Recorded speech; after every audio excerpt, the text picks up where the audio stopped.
गांव में अंजलि अपनी छोटी बहन के साथ रहती थी। उसके माता पिता रोड एक्सीडेंट में गुजर चुके थे।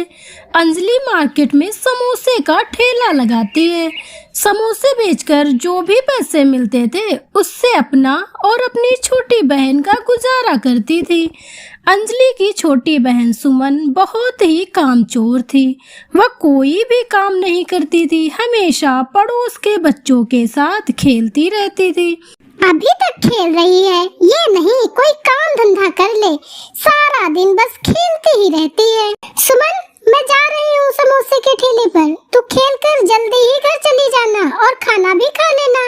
सुमन अपनी बहन अंजलि की बातों पर ध्यान नहीं देती है और सारा दिन बस खेलती ही रहती है।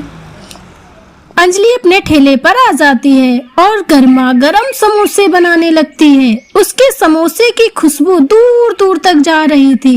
समोसे ले लो समोसे, गर्मा गर्म समोसे, स्वादिष्ट समोसे, जो एक बार खाएगा वह बार बार आएगा। समोसे ले लो समोसे, गर्मा गर्म समोसे, स्वादिष्ट समोसे।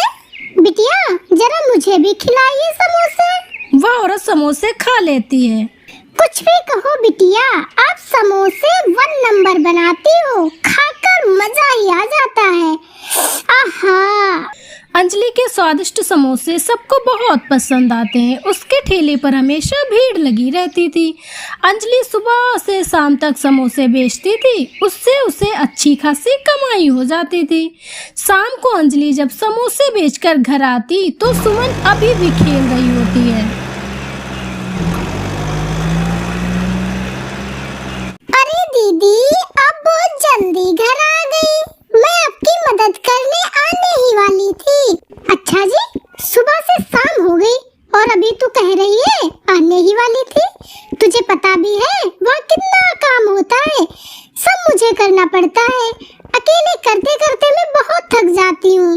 दीदी गुस्सा मत करिए ना प्लीज, कल मैं जरूर आपकी मदद के लिए आऊंगी। ऐसे ही सुमन रोज अपनी दीदी से झूठ बोलती थी और वह हमेशा सारा दिन खेलती रहती थी। एक दिन अंजलि अचानक से बीमार हो जाती है, इसलिए वह ठेले पर नहीं जा पाती। धीरे धीरे सारा पैसा खत्म होने लगता है। देख बहन, कुछ दिनों से मैं बहुत बीमार रहती हूँ, इसलिए मैं ठेले पर भी नहीं जा पाती हूँ। धीरे धीरे सारे पैसे भी खत्म होते जा रहे हैं। मैं चाहती हूँ जब तक मैं ठीक ना हो जाऊँ तू ठेले को संभाल लेना प्लीज। लेकिन दीदी मैं कैसे करूँगी, मैं तो अभी बहुत छोटी हूँ। देख बहन, मैं तेरी भलाई के लिए ही बोल रही हूँ, अगर ठेला बंद रहेगा तो हमें भूखे मरने की नौबत आ जाएगी। धीरे धीरे अंजलि और ज्यादा बीमार रहने लगती है। अब घर में पैसे और खाने का सारा सामान भी खत्म हो जाता है। अब सुमन के पास कोई और रास्ता नहीं था। वह मजबूरी में ठेले पर जाती है और गर्मा गर्म समोसे बनाती है। सुमन भी धीरे धीरे बहुत ही स्वादिष्ट समोसे बनाने लगती है और फिर से समोसे का ठेला चल पड़ता है। अब सुमन अपनी बहन का इलाज करवा देती है। कुछ ही दिनों में अंजलि बिल्कुल ठीक हो जाती है। सुमन के काम करने से अंजलि बहुत खुश रहती है और अब दोनों बहनें साथ में मिलकर समोसे बनाती और बेचती हैं और खुशी खुशी रहती है।